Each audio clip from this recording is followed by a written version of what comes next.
So sometimes, though, with your coworkers, you're going to have to be assertive. And I want to give you the 5-step message to follow in an assertive format.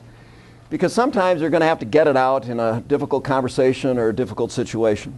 And you got to follow all 5 steps. You got to describe what has happened, the behavior, your interpretation of their behavior, how you feel about that, the consequences of that, and your future intentions.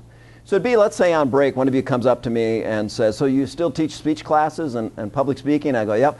Yeah, could you take a look at a speech I'm going to be delivering at my Toastmasters Club? And I say, sure. So I get my pen out. It might even be a red pen. And I go through your speech. I move this paragraph. I cross out that word. I change that phrase. I just remove that part.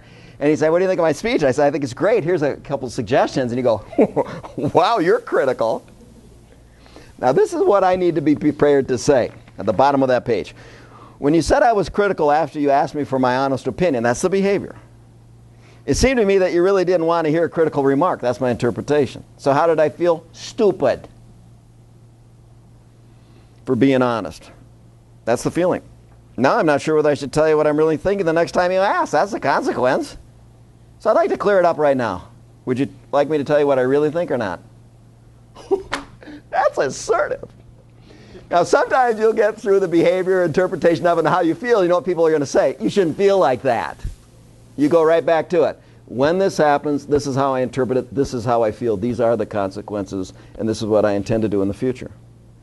When I'm dealing with my kids, when I'm dealing with important clients, I write it out, and that's what you have on the next page, is a worksheet. I write it out, and I say, you know what? This is an important conversation we're going to have. I wrote it out because I don't want to miss something, and I want to make sure I cover this just the way I've planned, and because it's that important. It just elevates that relationship with that person, and I just go right through it. And then I have a script, I can go right back to it. And then I can go right back to it. Now, you can prepare yourself by having somebody else you know and trust that has good communication skills. What do you think of my script? Ooh, that word seems a little bit harsh. I don't quite know what you mean by that. Have somebody else kind of review it. And then be prepared for the response you're going to get. And then, so how are you going to modify that assertive message? I love that. You go around being assertive, people will respect you. And then they'll feel more honest in sharing their ideas with you.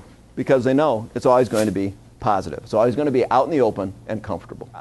Now, often I will share this leveling technique in negotiation. When people are using the 30 dirty tricks of negotiation, whether it's numbers that don't add up, or referring to sources that you're not sure if that really exists, or any kind of phony facts and things like that. So what you do is you say, I am concerned when you provide me information that's different than mine because it'll make it impossible for me to make a decision today. The first time I used the leveling technique was when a brother called me who was in a habit of calling people he liked bonehead. I was sick of it. And he called me and said, Corey, I feel uncomfortable when you call me bonehead because it could damage our relationship. I could see him in his car doing this. He goes, what?